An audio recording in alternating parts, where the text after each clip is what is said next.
Well, to start with, gender mainstreaming is important in all policies and laws.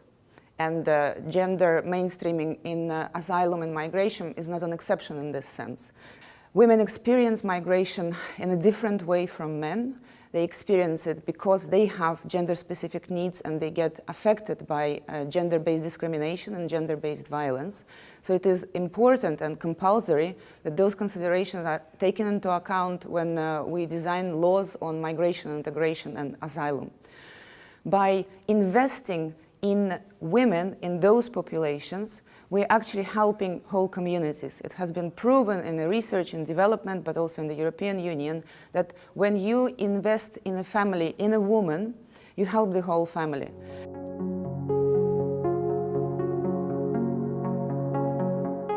We need to adopt, ratify, sign, and implement the laws that were developed specifically to address those issues.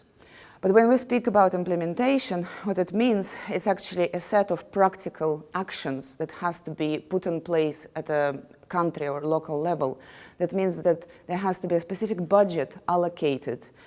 Women themselves, and I mean refugee women and migrant women, they need to be included in those processes. It's important to work with women, listen to women, not just work for women, but work with women side by side and make them active actors in design and implementation of those programs.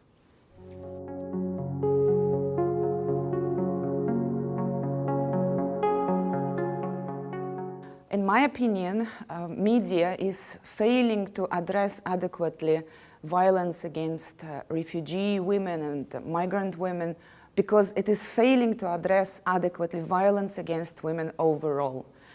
So I think fundamentally is the question of changing media attitude towards understanding the importance of women's rights. So journalists has to be more proactive in reaching, identifying the women and speaking to women directly.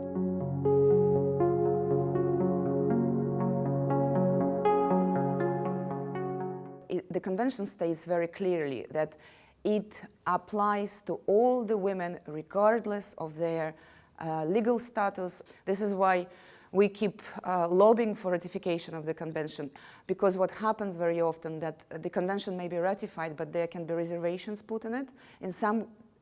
Sometimes those reservations, in our opinion, they defeat the purpose and the scope of the Convention.